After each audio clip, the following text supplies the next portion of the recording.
Hello friends, welcome to our channel. இன்றைக்கி வந்து நம்ம டொமேட்டோ ரசம் எப்படி வைக்கிறது அப்படின்னு சொல்லி தான் பார்க்க போகிறோம்.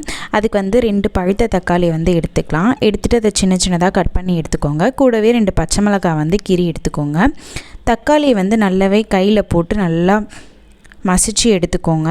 தண்ணி எதுவும் ஊற்ற வேண்டாம். ஃபஸ்ட் நல்லா மசிச்சு எடுத்துகிட்டு நம்ம கொத்தமல்லி தழை இருக்கும் பார்த்திங்களா, அதோட தழையெல்லாம் கிள்ளிட்டு ஜஸ்ட் அதோட காம்பையும் சேர்த்து இது கூட ஆட் பண்ணிவிட்டு அப்புறம் ஒரு சொம்பு தண்ணி ஆட் பண்ணிக்கோங்க. ஆட் பண்ணிவிட்டு நல்லா வந்து அதோட கலக்கிட்டு அதோட திப்பியெல்லாம் வந்து எடுத்து வச்சுருங்க ஓரமாக. நெக்ஸ்ட்டு வந்து ஒரு மிக்ஸி ஜார் எடுத்துகிட்டு அதில் வந்து கொஞ்சமாக சீரகம், கொஞ்சமாக மிளகு, கொஞ்சம் பூண்டு ஆட் பண்ணிக்கோங்க. ஆட் பண்ணிவிட்டு ஒரே ஒரு கருவேப்பிலை கொஞ்சம் ஆட் பண்ணிவிட்டு ஒரு காஞ்ச மிளகாய் கிள்ளி போட்டுக்கோங்க. போட்டுட்டு நல்லா அரைச்சி எடுத்துக்கோங்க.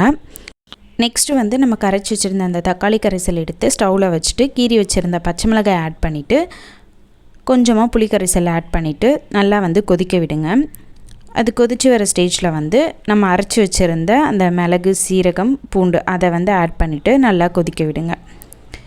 கொதித்ததுக்கப்புறமா வந்து தாளிக்கிறதுக்காக கொஞ்சமாக எண்ணெய் ஊற்றிட்டு கடுகு ஆட் பண்ணிக்கோங்க. ஆட் பண்ணிவிட்டு கருவேப்பிலை ஆட் பண்ணிவிட்டு காஞ்ச மிளகாய் ஒரு 4 காஞ்ச மிளகாய் ஆட் பண்ணிக்கோங்க.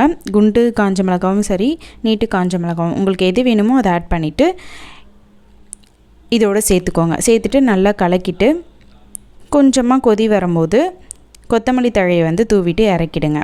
அவ்வளோதான், ரசம் வந்து ரெடி ஆகிடும். ரொம்பவே சூப்பராக இருக்கும். குழந்தைங்களுக்கும் கொடுக்கலாம். குழந்தைங்களும் நல்லா விரும்பி சாப்பிடுவாங்க. இந்த வீடியோ பிடிச்சிருந்ததுன்னா லைக் பண்ணுங்கள், ஷேர் பண்ணுங்கள், கமெண்ட் பண்ணுங்கள். மறக்காமல் சப்ஸ்கிரைப் பண்ணிக்கோங்க. தேங்க்யூ.